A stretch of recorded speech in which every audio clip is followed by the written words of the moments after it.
Okay guys, I'm in a tight spot. I didn't see this coming. This man is doing great.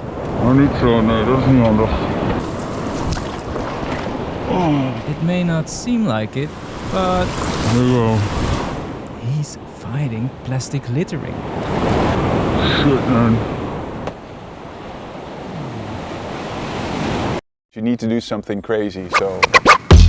This is Merijn Tinga, the plastic soup surfer. and he also is. And I'm activist. Yeah. And for years he's been actively raising awareness. For a simple, effective solution against plastic pollution. Deposit return scheme. In a scheme like this, you get money back when you return your bottle to the store. And when you introduce a system like this, you can reduce littering of bottles and cans by 80%. Having campaigned successfully for an introduction in the Netherlands, he's now following plastic beyond the border. Supping and surfing from Oslo to Rome. And now I'm in La Douce, France. A foreigner in a complex system. C'est le déjeuner? C'est le déjeuner? And he's wondering. How do I get the French on board?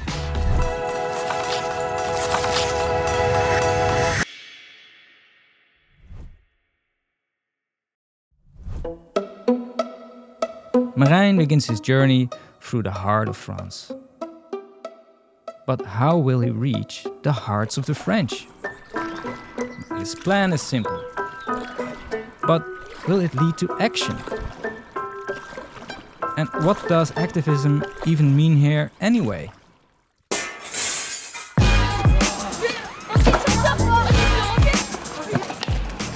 Quand j'entends le mot activisme... Que ce soit au niveau des causes, des valeurs, au niveau du féminisme, au niveau de l'écologie, au niveau de la façon de vivre. Moi, l'activisme, c'est défendre, avoir des luttes sociales.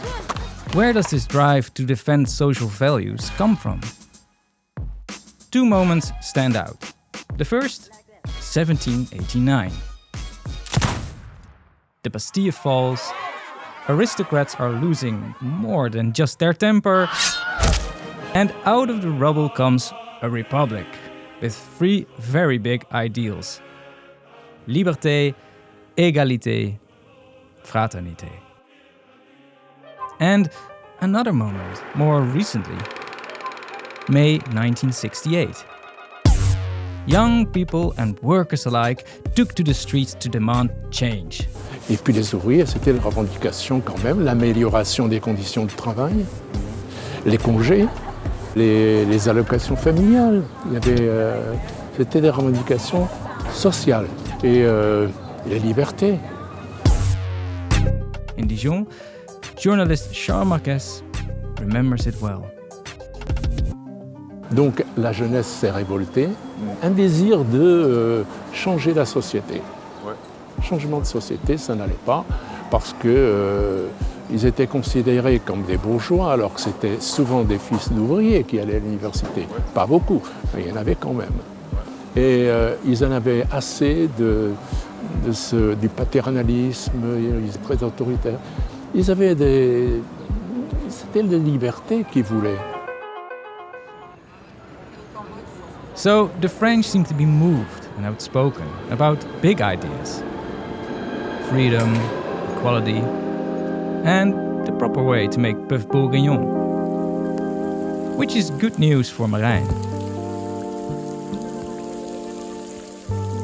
But Merijn is going on an adventure.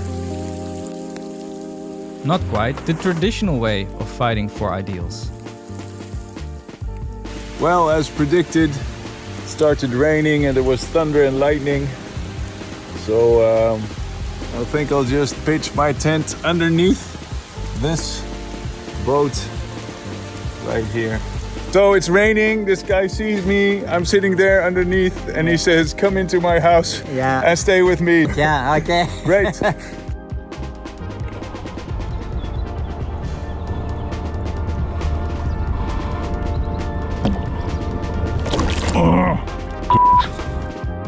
I do 35 kilometers a day, so kilometer on kilometer of mindless paddling. I do about 5 kilometers an hour, so that's 7 hours of paddling each day.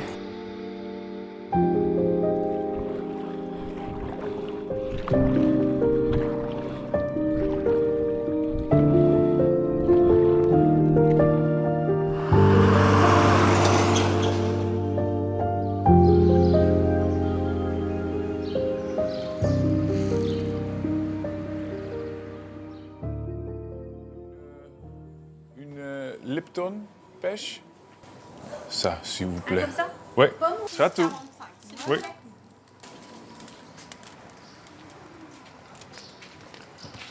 Yeah, so this is our culture, right? You get a sandwich and something to drink. And you drink that outside. Lekker. Zoete bootjes. And it also means that the waste does not go into the tree, but it goes into the public waste bins. And the public waste bins, there's no recycling of those. Everything that's dumped in there is actually incinerated. Or, in the worst case, is being littered or is blown out of the public bins. So as we start to consume more and more outside, you have more plastic pollution. Public bins, straight to the incinerator. But home recycling must be good, right?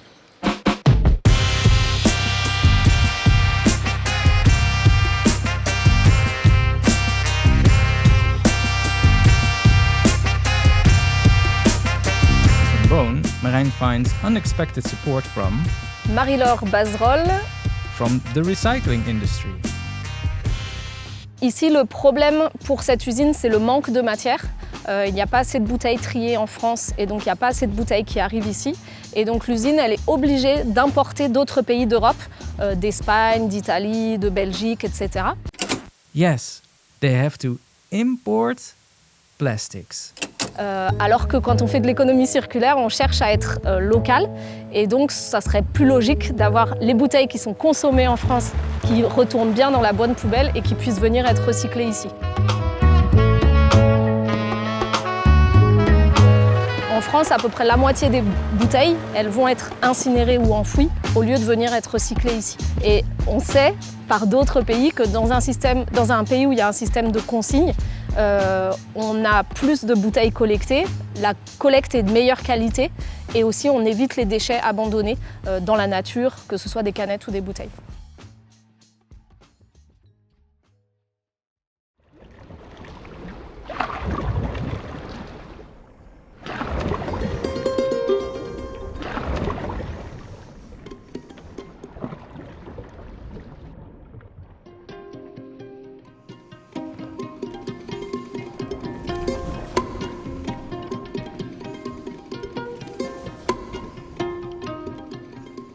One of the big reasons I'm doing this is that I'm participating in the United Nations Ocean Conference. So this is why I'm actually doing it in this time frame. So in the Netherlands, we introduced the deposit return scheme on bottles and cans 4 and 2 years ago. And then you come here in France and you see how it was in the Netherlands 4 years ago. You see the same amount of cans and bottles in the ditch, in the parks, in the water, as we had in the Netherlands. Don't know whether you can see it, but this is crazy. There's bottles everywhere. The icing on the cake, I guess, would be again to talk to a few officials and to hammer home that message. Introduce this system. Doesn't cost taxpayer money at all. It's the industry that takes care of it, and it reduces plastic pollution of bottles and cans by 80%. I'll tell you one thing, those bottles wouldn't be there if there was the deposit return scheme. Consigne. Fighting plastic pollution in another country by yourself Difficult doesn't even begin to cover it. Impossible, more likely. Every time I start on something like this, I always feel like, why the hell? There's always a moment that I feel like, why the hell do I do this? I don't need to do this. There's nobody telling me, forcing me. I'm not getting any money to do this. Why should I do this? And still, you start out.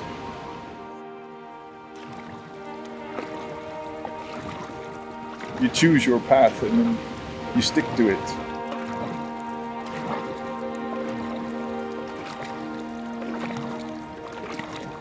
But sticking to your path can give you all kinds of problems.